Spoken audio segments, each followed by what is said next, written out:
Greetings, ladies and gentlemen, boys and girls. Welcome to the Brian Dainsberg Podcast, Christian Living in a Complicated World. I'm your host, Brian Dainsberg, lead pastor of Alliance Bible Church located in beautiful southeast Wisconsin. Spring is coming. Winters are always challenging for me, and it's always nice to see signs of a new season coming, new life. Flowers are not far off. We are tackling the subject of abortion today. This podcast is all about Christian living in a complicated world. It obviously means that we'll talk about topics that are hot. Last month, we kicked a hornet's nest in looking at the matters of gender. This month, abortion. Now, I know abortion is an emotional issue.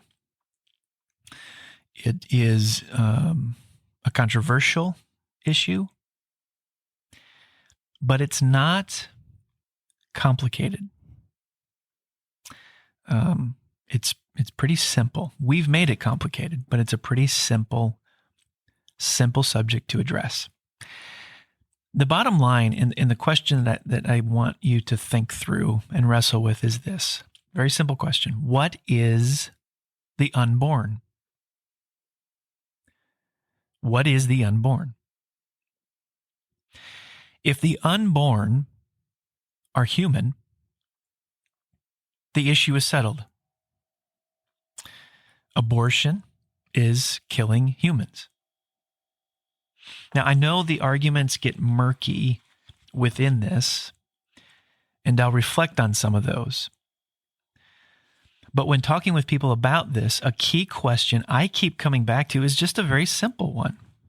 What is the unborn?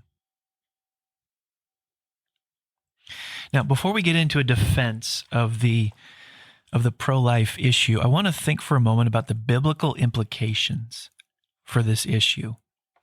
Does the Bible say anything about this?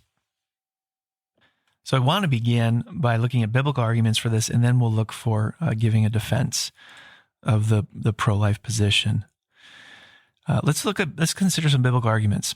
First of all, pro-choice advocates often argue in favor of retaining abortion as a reasonable practice on the basis of the Scripture's silence on the matter of abortion.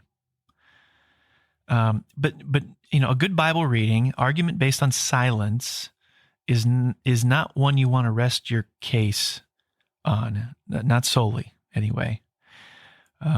Arguments based on silence can be dicey. I mean, think about it. Are there behaviors that we would say are wrong that the Bible doesn't say anything about?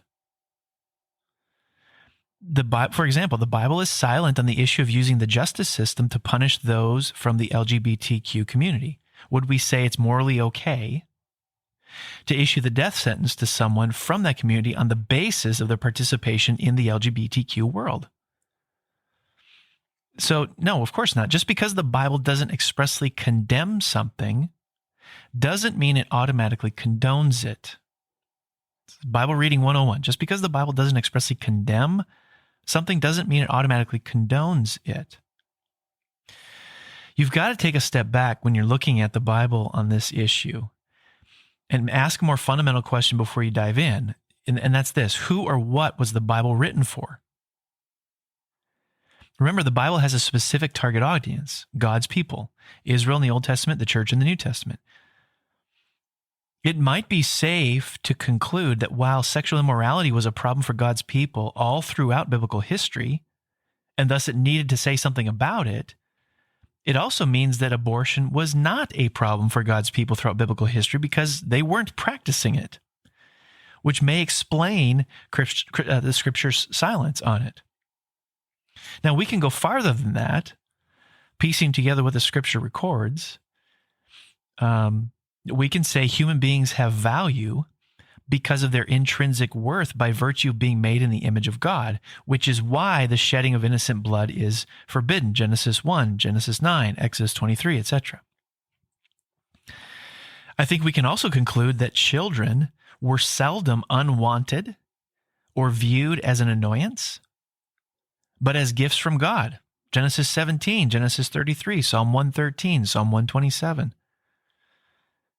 Additionally, having descendants in the biblical time was a virtue. It was an ideal that God's people valued. N.T. Wright suggests that perpetuating one's family line was a sacred responsibility.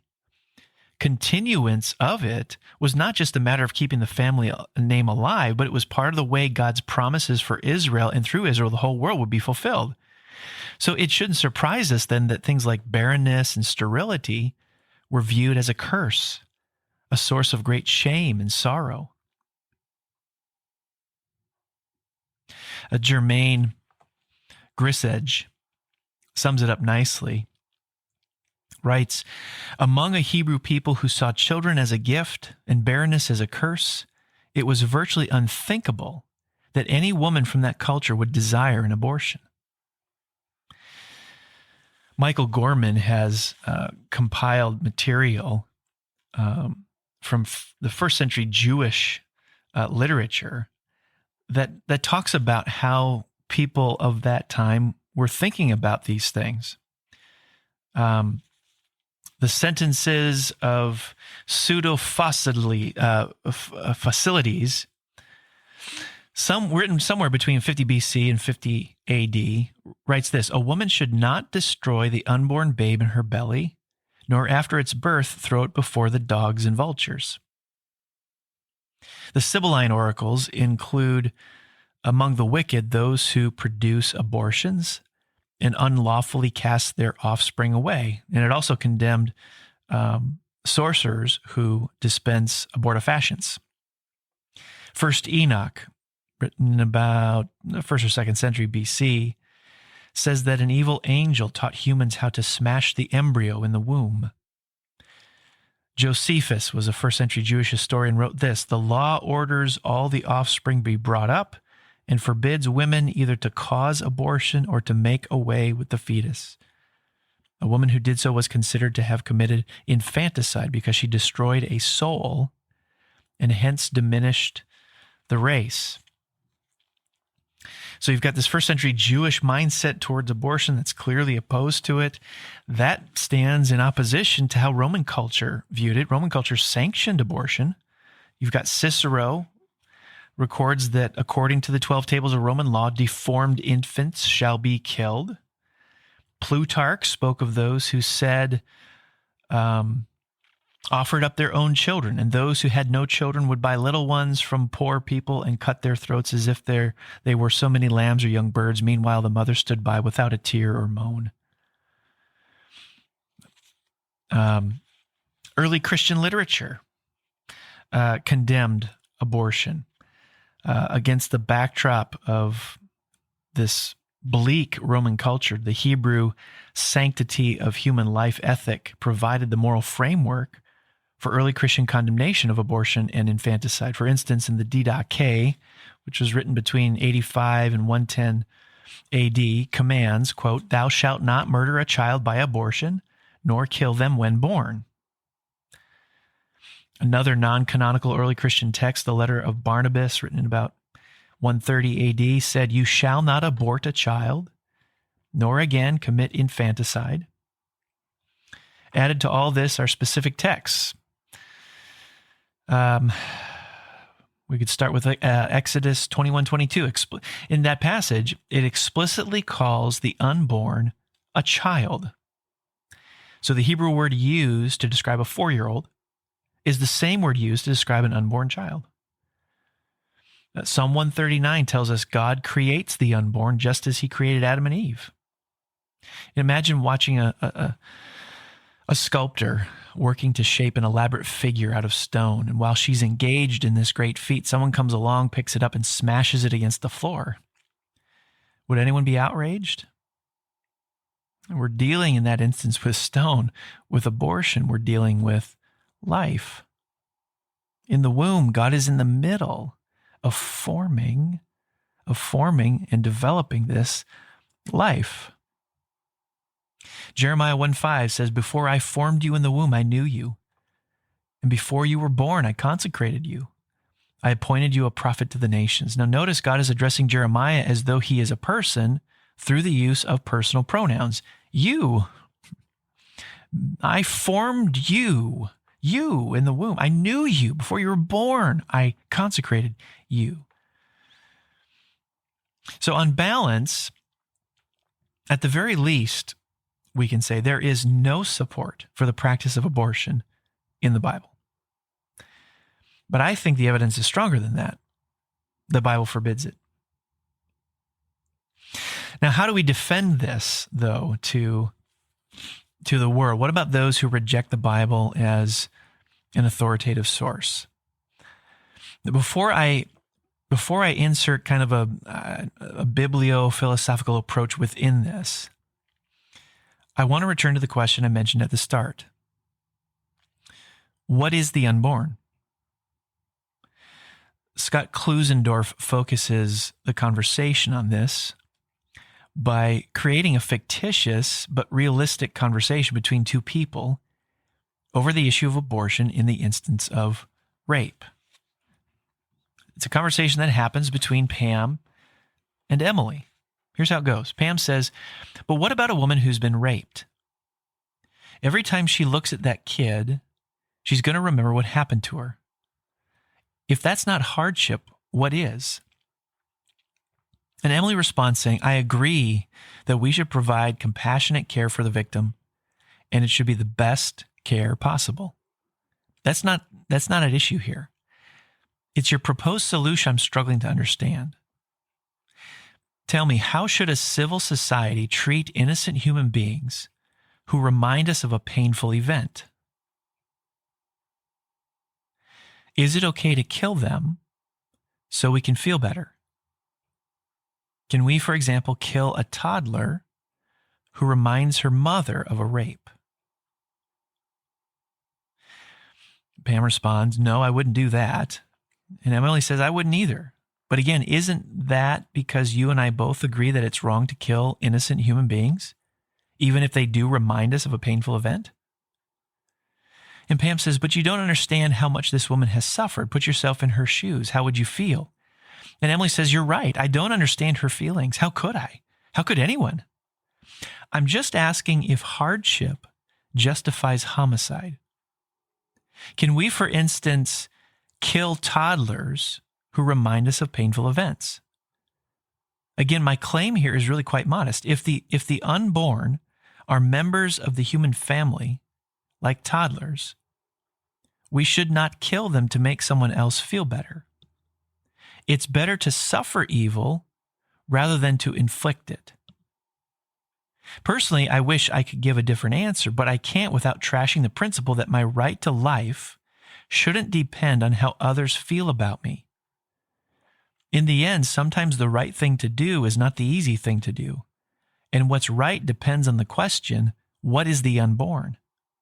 We can't get around it. Now again, Klusendorf, like so many others, is focusing on the exact right question. What is the unborn? Personally speaking, this is Brian Dainsberg talking, the reason I oppose abortion is a very simple one. It's because I believe the unborn are part of the human family.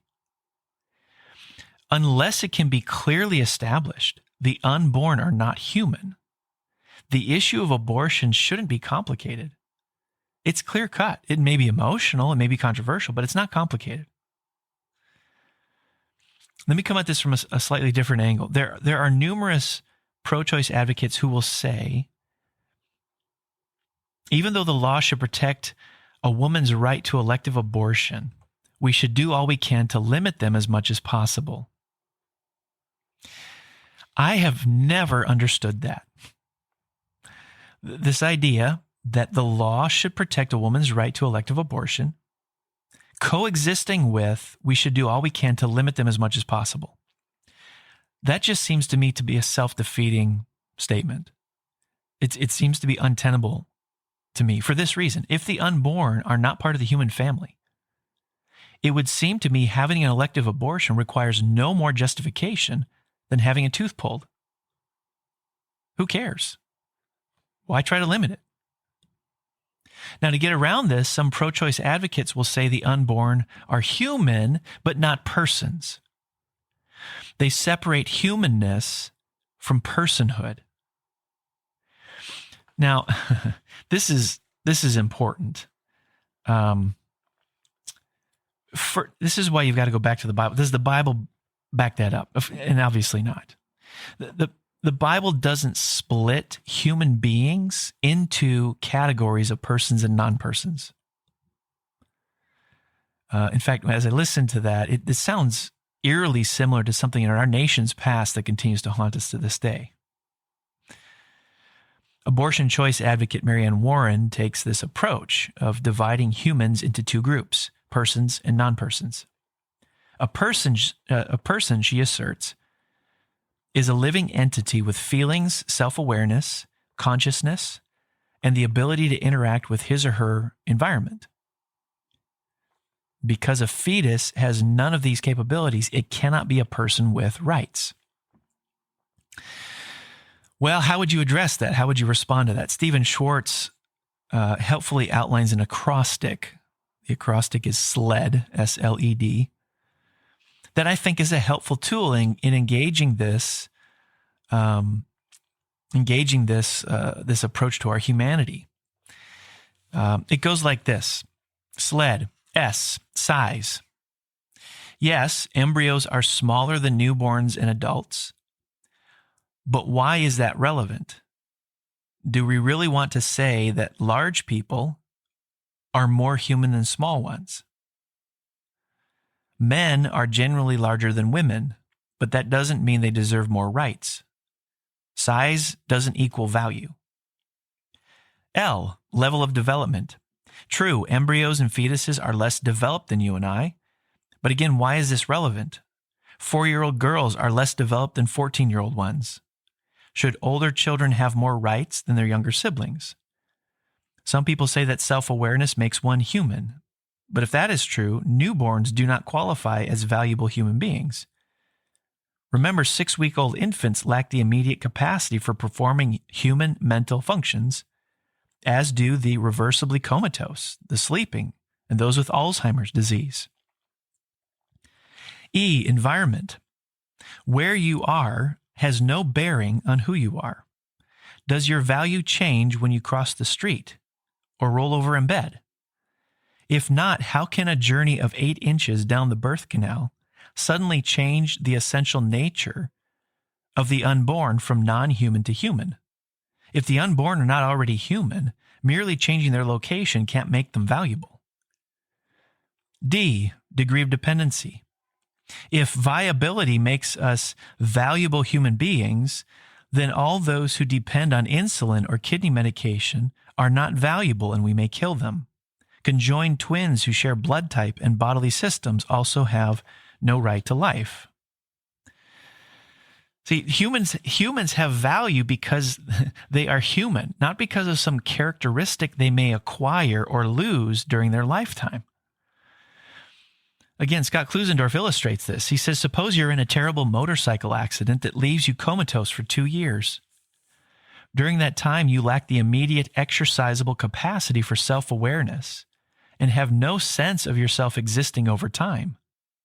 Are you the same person even though your functional abilities have changed? Imagine further that when the 2 years are up, you emerge from the coma with no memory of your past life. Your wife and kids are strangers. You touch the hot stove and get burned. You must relearn everything, from speaking to eating to working with your hands. In many ways, you are much like the standard fetus. You possess a basic capacity for self-awareness, rational thought, and language, but lack the immediate capacity to exercise these things. Like the fetus, all of your life experience and memories will be new. Through all of these changes, would you still be you? Could doctors have justifiably killed you during your extended sleep because you couldn't immediately exercise your capacity for self-awareness or sentience? If your right to life is based on your current functional abilities, rather than our common human nature, it's difficult to say why it would be wrong to kill you while you are comatose. Yet clearly, it would be morally wrong to kill you in that state. And the substance view can explain why. You never stopped being you through all of these changes because you have a human nature that grounds your identity through time and change. So in short, humans are equal by nature, not function. Humans have value simply because they are human, not because of some acquired property that they may gain or lose during their lifetime. If you deny this, it's difficult to account for fundamental human equality for anyone. These are some good things to be thinking about because I think at the very least, it may not convince those who are on the pro-choice side of things, but it has the potential to put a rock in their shoe, to give them some things to think about that maybe they've not considered before. Now, in conclusion, I want to say a brief word about women who have had an unexpected pregnancy due to rape. You might know someone who's been in that spot. Listen, our response as Christians needs to be one of compassion and grief. God can do a lot of soul soothing through a listening ear and the ministry of prayer. Don't just jump in to your apologetic defending the pro-life position. There's a ministry side to this. There's a soul side to this. There's a heart side to this that has to be considered as you interact with someone who's gone through this horrible experience. And to those who have had an abortion, it's important to realize it's usually accompanied by tremendous guilt and emotional pain that they carry with them. As Christians, we cannot forget that our righteousness before God is not our own. It's Christ's righteousness, all of it. Through the cross, there is forgiveness and cleansing. So whatever the X's and O's may be in the sanctity of life, abortion debate, we cannot forget to minister to the soul of the individual who is caught up in the middle of living it. I leave you with these words from the psalmist, "For you formed my inward parts. You knitted me together in my mother's womb. I praise you, for I am fearfully and wonderfully made." Thanks for joining us today.